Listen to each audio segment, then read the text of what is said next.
Likutei Sichos, Chelek Chaf Beis, Volume 22, the Sicha for Parshas Tazria and Metzora. This Sicha will explain, first of all, the names of the Parsha, Tazria and Metzora, what they mean and what they represent.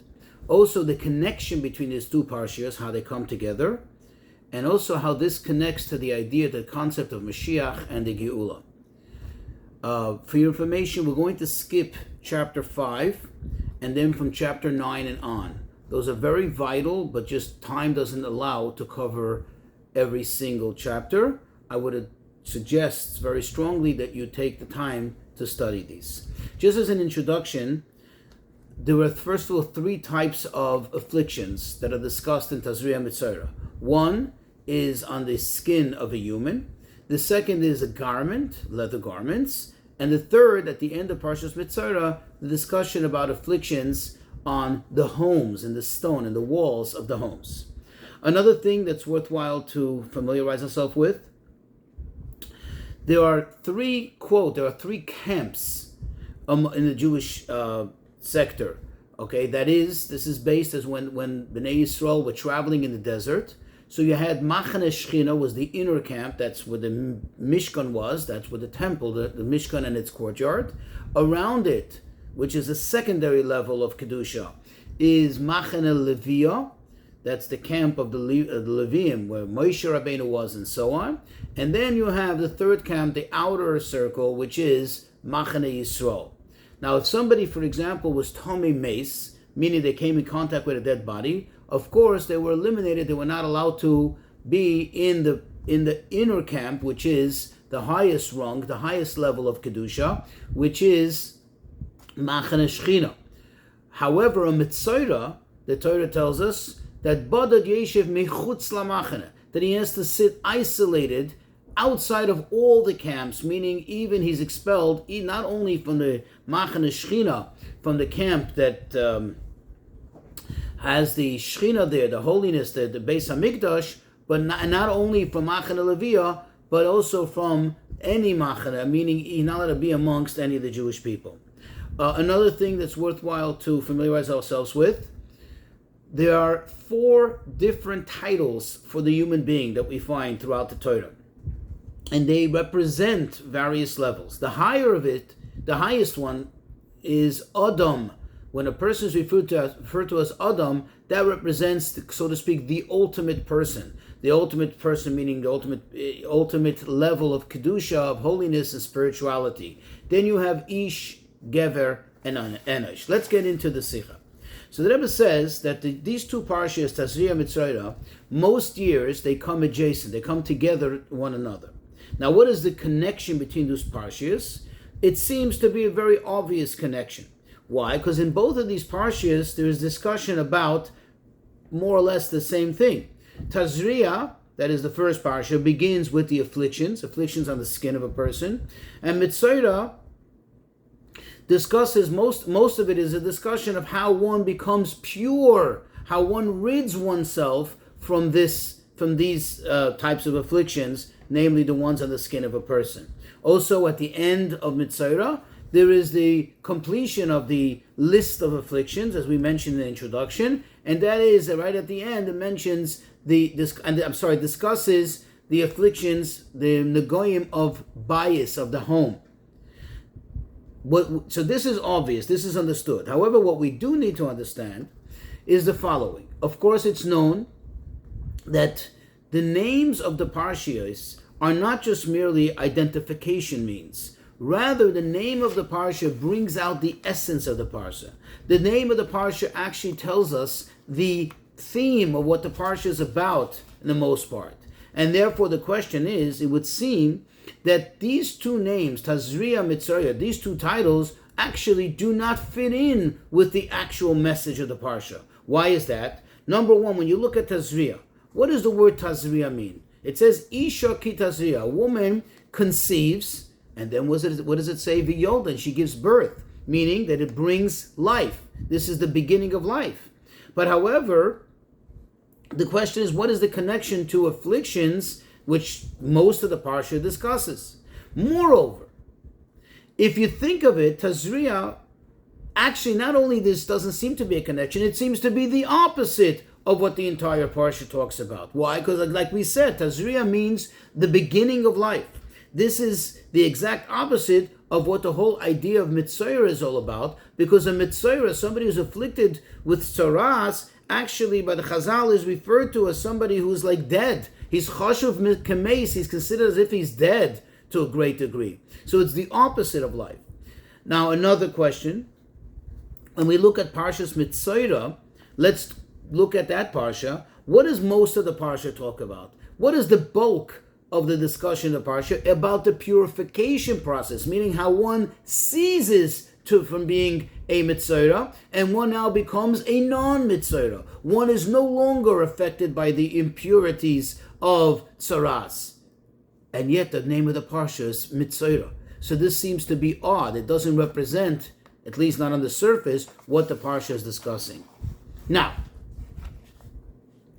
that one could actually, if one tried, one can perhaps make the attempt to say, well, true that most of the parsha doesn't talk about actual Metzora, but rather the time after he is a Metzora. However, the end of the parsha discusses, as we said in the introduction, it discusses the details of the affliction of the homes, which is a type of tzaras, right? But so maybe that's the reason why it's called Metzora. Well, this is not a sufficient answer. Why not? Because number one, when one looks into Rashi, one finds right away that the category, the status of the affliction, quote unquote, on the homes is totally different than that of the affliction on the skin of a person or even on one's garments. Because over there's actually a very, very positive side to it. In fact, Rashi says that it was sometimes occurred as an extremely positive thing. In other words, it's not the same as what happens when a person has an affliction of the skin, which is a totally negative thing, or at least it seems to be a totally negative thing. Okay, so this doesn't answer, so we're back to the question. Again, the question is, it seems that the title of the Parsha, Tzaras, does not adequately, or does not at all represent the theme of the Parsha, what the Parsha discusses, which is the time after one is a Metzora. Now another question, and this is just a general one. The common name for this Parsha, in other words, Minhag Yisrael, the common custom amongst Jews is to refer to this Parsha as Parshas Metzora, thus Tazria and Metzora. But it would seem odd because Metzora has a very negative connotation. It's a negative thing. A Metzoras, Metzora, it's a very negative expression. And we find even that in fact there was some Gedolei Yisrael, for example, the Rasag, Reb Sadia Gaon, Rashi, Rambam, that they actually preferred another title for this parsha. In other words, when they had to reference this parsha, they wouldn't reference it by the name Metzora, but rather they would just reference it by the first few words where it says Zois Tihiyah, this shall be, etc. Meaning that they refrained from referring to it in the negative. So why is it become common Jewish practice to refer to it as Metzora? In other words, what positive benefit is there in there that it becomes okay? So the Rebbe says to explain all of this, we'll preface with one of the fundamentals of our faith, of Judaism, and that is reward and punishment. In the Rambam's words, the Rambam says that the 11th fundamentals, he lifts off the foundations, the fundamentals of our faith.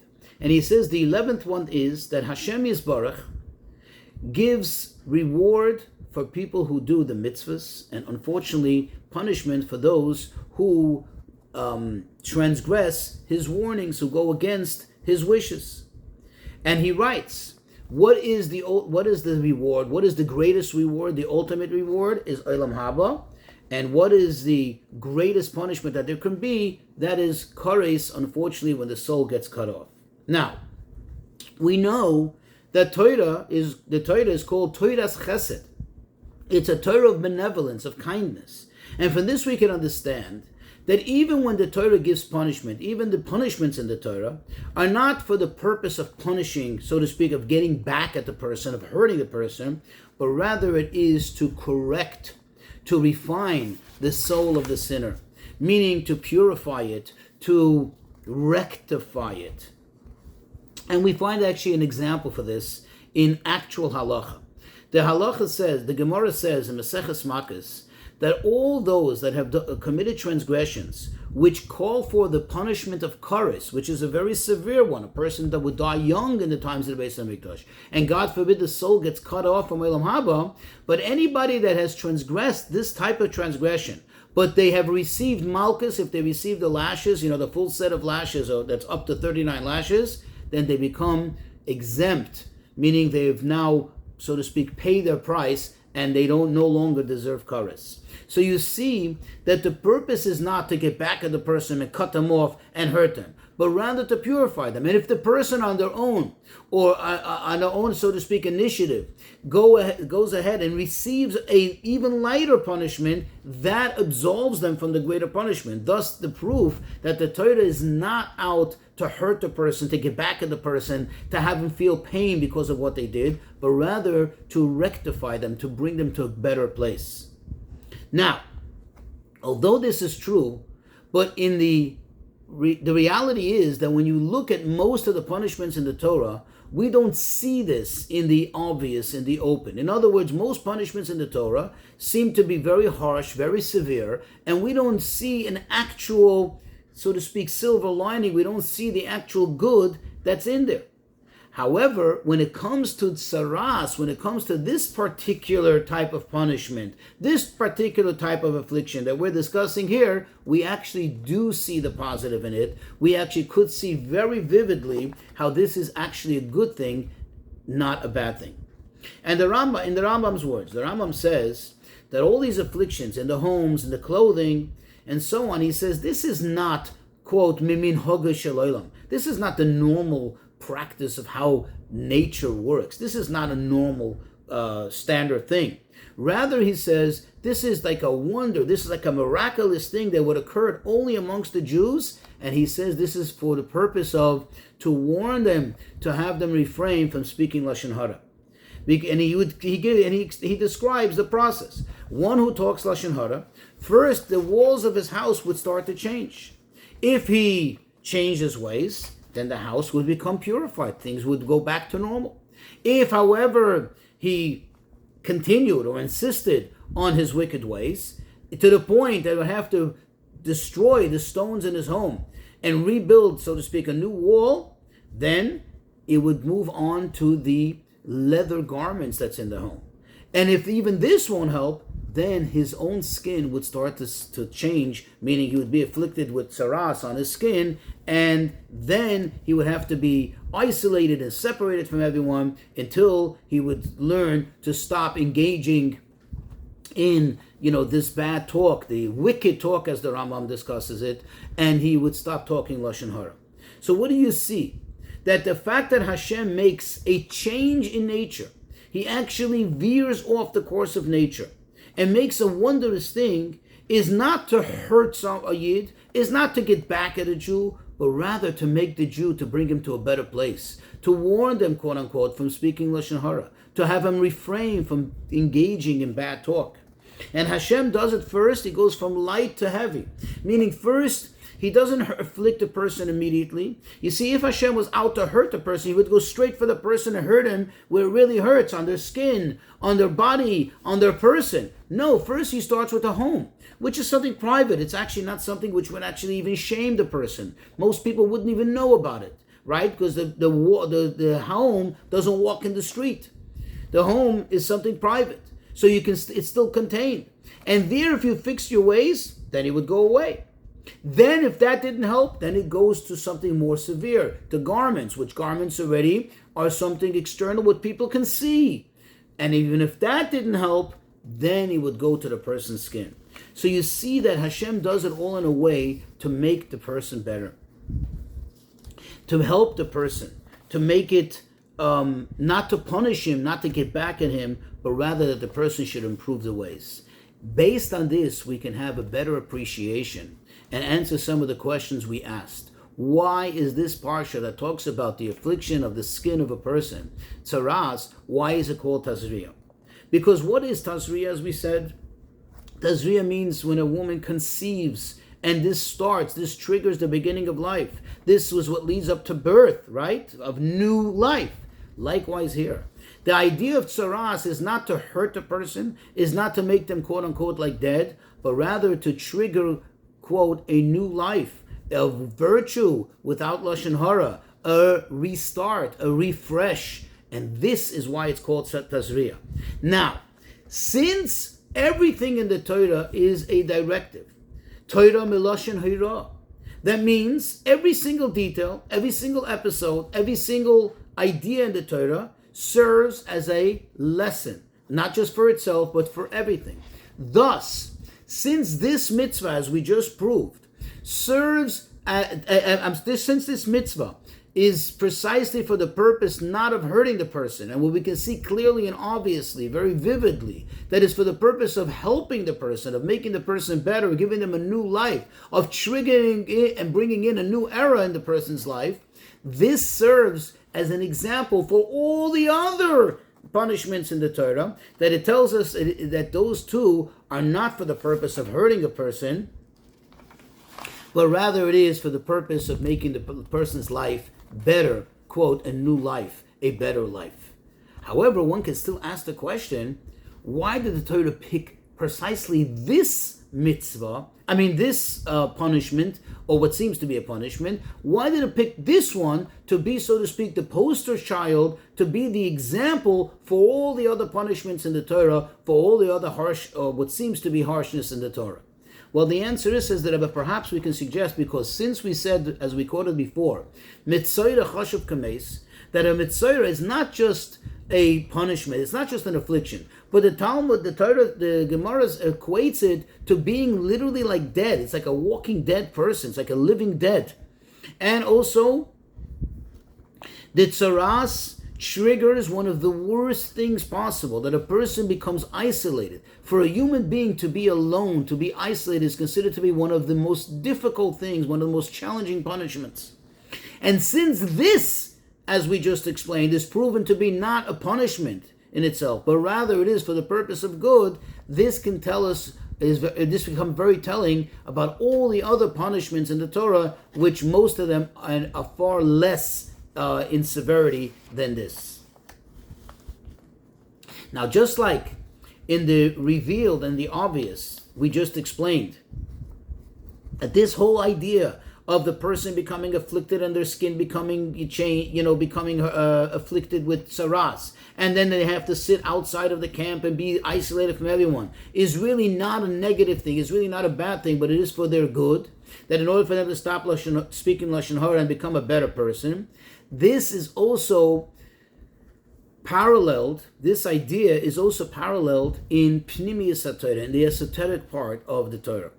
The Alter Rebbe points out something very interesting.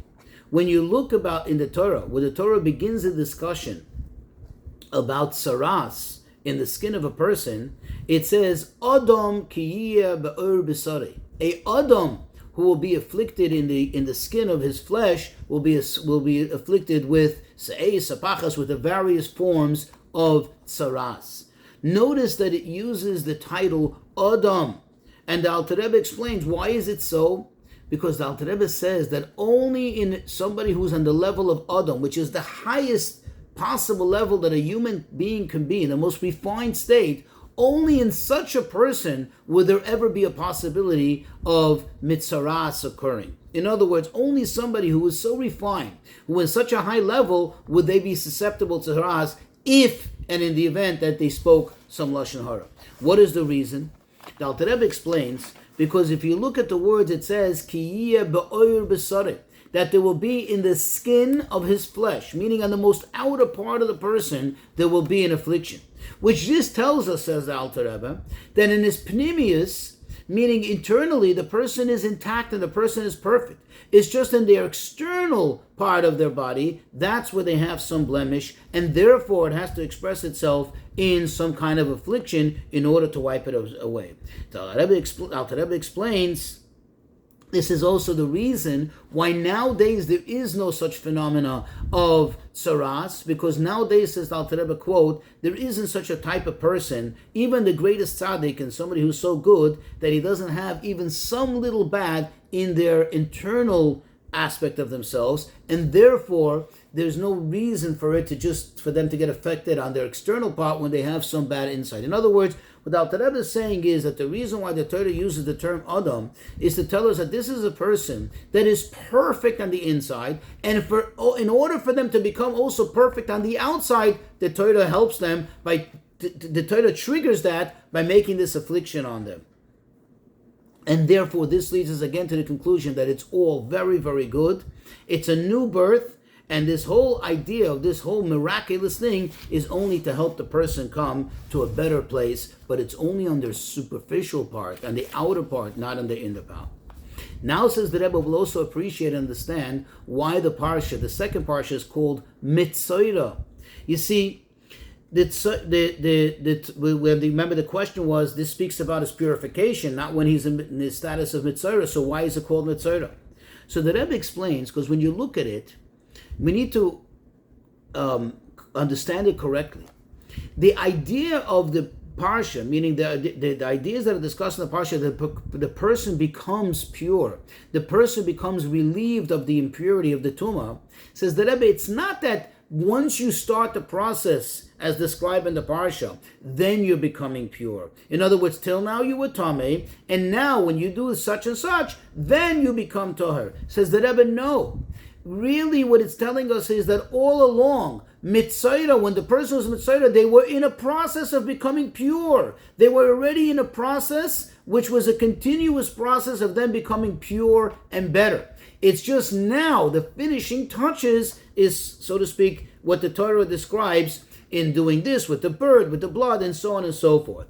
But really, it's the idea of tsaras, the Metzora, which brings about the purity, which made them pure, and that is why this is called Parshas Metzora, because now it's the completion of the Tahara. In other words, altogether, the purification that was taking place all the time that this person was in the process of tsaras, in the actual affliction time, and now what he's finishing at the end with his tahara, with the process of describing the parsha, all together, this is Metzora, which all in sum total means the person becoming pure, leaving the state that they were in, and having, like we said before, a rebirth.